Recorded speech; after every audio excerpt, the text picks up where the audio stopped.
Tantor Audio, a division of Recorded Books, presents Deliver Us From Evil by Monica James, narrated by Calley and Alyssa Avery. 1. Punky. I'm sorry, I don't have it, but I can pay ye. Punch to the jaw, kick to the ribs. Nothing hurts anymore. My mind, as well as my body, is numb to the pain. This is how I felt 10 years ago. However, this is so much worse. Back then, I had hope, but now I have none. Hope was lost a week ago when Babydoll was taken from me, and I killed my best friend in cold blood. Pork, I fucked up, so I did. I'm sorry. Please don't kill me. Those were Rory's last words, begging for his life. But it didn't make a difference. He'd made his choice as I did mine, and now I must live with those choices. It's because I once cared that I'm here, beating up a kid because he's hooked on the shite the Calley sold him. He curls himself into a ball, begging for mercy, but I don't have any. I am dead inside. Dropping to one knee, I yank him up by the collar of his shirt, pressing us nose to nose. I'm not interested in your excuses. You have 24 hours to get me the money you owe. If not, I will kill your family and make you watch. Okay, he whimpers, tears streaming down his face. I toss him onto the ground and turn away. Bystanders watch on, too afraid to intervene because word on the street is that Puck Calley is back and he is out for blood. Jumping into my truck, I calmly light a cigarette and drive away from the mess I made. It's just one of many. That's the consequence of being Sean Kelly's errand boy. Clenching the steering wheel, I think how a week can change the course of everything. When I entered Connor's old factory, I thought I had things sorted. The plan was far from perfect, but I thought if anyone would suffer the consequences, it would be me. I suppose in more ways than one I have. I've lost my friends. One I murdered, the others see me as nothing but a monster. I've pushed my family aside in fear of them getting hurt, and I let down the only person who ever believed in me. Babydoll trusted me, and in return, she paid with her freedom. I don't know where she is. I don't even know if she's alive. All I know is that my father, Sean Calley, has the answer, which is why I'm forced to live this way. As prisoner, until I get those answers, I'm at his mercy, which is why I refuse to show any. A week ago, I surrendered, something I promised to never do, but never before have I been placed into a position where my hands are tied. There is no compromise, no way out of this, because I will do anything to protect Babydoll, even if that means selling my soul to the monster I call father. I can't sleep, I can't eat, I feel so hollow inside. Prison was nothing compared to the imprisonment I feel because being without Babydoll is a life sentence. I can't even begin to think about what's been done to her. My hope is Sean is holding her ransom, knowing I will do anything to keep her safe, knowing I will happily sacrifice my life for hers. But I don't know anything anymore. Blind faith is what led me here. And it's what leads me now as I drive to Sean's house. I was right. He's been in Belfast this entire time, watching and waiting like the predator he is. He was waiting for the perfect opportunity to strike, and that time was when I was released from prison. He set the trap, and I played straight into his hands. I thought I outsmarted him, but I did everything to benefit him. I killed Brody, I weeded out the traitors. I did everything thinking it would benefit me, but in the end, all it did was make his empire stronger. Our associates believe the Kelleys are back, that Sean and I are working together. They don't know he holds a loaded gun to my head. When his modest home comes into view, I swallow down my disgust. I expected he lived somewhere fancy, but that would draw too much attention to him. He wanted to blend in. No one would suspect a vile monster living next door to them in this neighbourhood. The bright red roses he has growing in his front garden have me inhaling sharply. It's like he planted them as a fuck you to me. Peering down at the rose tattoo on the back of my hand, I'm hit with so many emotions that leave me nostalgic for something that'll never be again. My ma is gone, and her rose brooch, the one I gave to Babydoll, that too is now gone. Everyone I've ever loved has been taken away, thanks to the bastard who stands on his front lawn, watering the roses like he doesn't have a care in the world. I park my truck and exit, clenching my fists when I see Sean. He smiles. "How's ye, son? Are ye hungry? I've left you some tea." It takes all my willpower not to wrap the hose around his fucking neck and choke the life from him, but I can't. Until I know where Babydoll is, I'm his fucking dog. Don't call me son, I firmly reply, walking past him into his gaff. And I don't want any fucking dinner. When I smell the unmistakable fragrance of a beef stew, I shrug out of my jacket, unbelieving he was actually serious about tea. I shouldn't be, however. This is all a big game to him. As he sees it, this is his time for payback. I fucked up his plans, and now he intends on returning the favour by fucking up my life. I reach for the bottle of whiskey and pour myself a large glass. But it'll never be enough to fill this void. When Sean enters and sees me drinking, he shakes his head. I'm worried about you drinking. Throwing back the contents, I pour myself another glass. We're not doing this, I state, shaking my head, incredulous. Doing what? He has the gall to ask. Doing this concerned father act. In case you've forgotten, I'm here because I have no other choice. No one is holding you prisoner, he counters, washing his hands in the sink. You can leave any time you want. Gripping the glass in my hand, I measure my breaths before I impale it into his jugular. I do that, and what happens to Cammy? Where is she? What have you done with her? Sean continues lathering his hands with soap, ignoring me. I've done what you wanted. I promised my loyalty to you. What else do you want me to fucking do? I exclaim, my temper intensifying. Sean calmly turns off the taps and dries his hands on a tea towel. It's a floral pattern, for fuck's sake. This would be laughable if not for the fact he is holding the woman I love prisoner, or so I hope. Your word means nothing to me, cub. You proved that when you tried to double-cross me. But in time, if you prove your loyalty, you'll get what you want. What I want is his head. I've done you a favour. In time you'll see, Rory. Slamming my glass onto the kitchen counter, I shatter it in my hand. Don't you ever speak his name. Don't ever. I warn, dangerously low. The hot sensation and the drip, drip, drip onto the counter confirms I've cut my hand, but the blood is a reminder I'm still alive.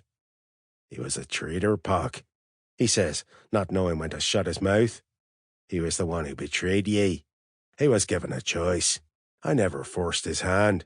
Just how no one forced yours when you shot him right between the eyes. Please don't kill me. Rory's words haunt me every single day. When I try to sleep, those words rob me of any comfort because I don't deserve any. I killed my best friend in cold blood.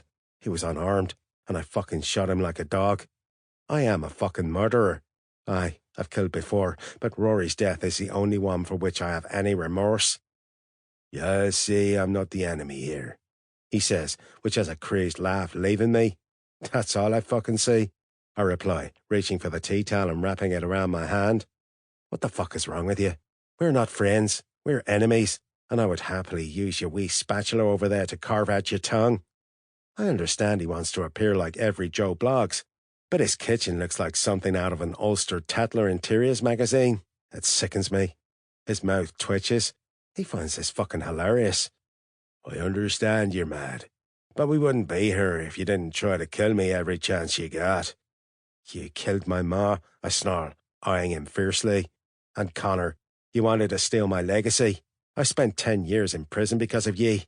You got Ethan hooked on drugs, you beat up Hannah, you kidnapped Ava and Ethan, and you've got my fucking girl. Of course I want to kill you, are ye fucking thick? Sean nods, accepting my slurs because he can't deny them. In time. Say in time once more, I fucking dare you, I interrupt, jaw clenched. In time you will. However, he doesn't get a chance to finish his sentence because I elbow him in the face swiftly. His nose cracks, and the noise, it sings to my debauchery, and I can't stop. Reaching for a silver corkscrew on the bench, I don't think twice before I jam it into his thigh. Just as I reach for a pair of scissors, Sean laughs sharply. She'll pay for your temper, Bungie. I promise you that. Does this mean she is alive? All it would take is embedding these scissors into the side of this throat.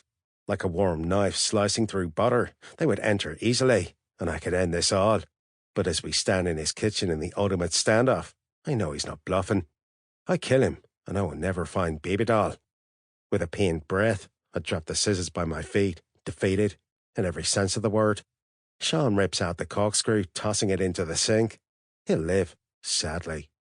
I want you to do something for me, he says, and I know this isn't optional. Seeing as you're so eager to kill someone, I want you to kill Liam Doyle. I knew it would always come to this. Sean doesn't need him anymore. He got what he wanted from him, and as usual, he's sending someone to do his dirty work. But this work I do not mind. I was planning on doing that anyway. Grand. He leans against the counter as his beige pant leg begins to stain red. But not before the wee party he's throwing. What party? With Brody dead, he is desperately trying to get as many men on his side. Powerful men. I want those men on our team. It's a VIP event, but I'll make the arrangements to get you in. This didn't work for either Brody or you last time, old lad, I remind him. This is why we're here. Sean smirks, once again proving he's thought this through. Last time I didn't have my son on my team. What you did to Brody, it made ye a celebrity. Your public execution of Ireland and Northern Ireland's boss man has made you notorious. No one will want to fuck with us. They're afraid of us, and we will use that fear to our advantage. If I could take it back, I would. Killing Brody was supposed to be a calling to Sean, and it was, but it also called to the hundreds of other psychopaths Ireland and Northern Ireland have bred. I'd do this, and I want to see Cammy, I demand, tired of his games. Sean mulls over my order, but shakes his head. I can't trust ye, Puck. I'm sorry, lad. The fact I have a hole in my leg 'cause you stabbed me proves this. My anger is so close to boiling point it's getting harder and harder to control. How do I know she's even alive? I'll give you my word that she is, he affirms, which is the first time he's done so. Your word means nothing to me, I spit. I want to see her. I promised I would do what you wanted. Just let her go. I have nothing left. What can I offer her? You don't need her anymore. Sean mulls over my comment, watching for any signs of deceit. Kill Liam, and I'll give ye what you want. This time, I'm the one who looks at him with watchful eyes. You let her go. Sean tongues his cheek as he has chosen his words wisely for a reason. Do what I ask and I'll deliver. I promise you that. The way he is avoiding the question makes me nervous. I need to anticipate everything when it comes to Sean, and I wish I could believe he would deliver her alive, but I can't. He's given me nothing to tip the scales either way. All right, I'll do what you want, but if any harm comes to Cammy, all bets are off. I will destroy ye. I will find who or what you love most in this world and make them pay for your sins. He smirks. This side a diabolical display. You can try, Puck, but I have no choice. I've lived a lonely existence for a reason. That's why I'm stronger than ye. The only person I care for is you. So if you're going to destroy anyone, it's going to be yourself. I always wondered why Sean never got married, or even had a girlfriend for that fact. Now I know why. He knew emotions of the downfall of any leader. He has been plotting this for years. I'm already defeated, father, I state, levelling him. You made sure of that when you destroyed everything, everyone I've ever loved. One day when you want to listen, I'll tell you about your past. It's what you fought so hard for, is it not? You wanted to know who your ma was and how she could love a monster like me. By telling you this, Puck, it'll help you understand who ye are. I don't bother replying because he's baiting me.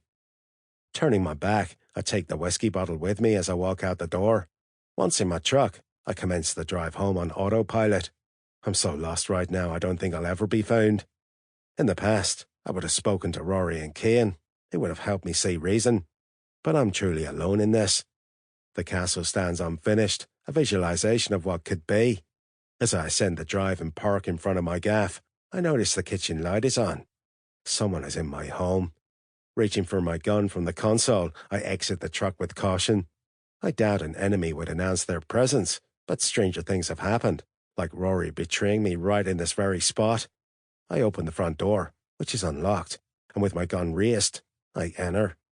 Who I see has me lowering my gun with a sigh. What are you doing here? Hannah stands from the couch, wringing her hands in front of her. If I'd called, would you have let me in? She has a point. Closing the door, I ignore her and walk into the kitchen. Empty whiskey bottles are scattered on the counter, and I finished the one I snared from Sean's on the drive here, so I open the freezer and retrieve a bottle of vodka. You shouldn't be here. Go home. The bluntness to my tone has Hannah flinching, but she doesn't back down. Please don't shut me out, Punky. We're all hurting too. Sample complete. Ready to continue?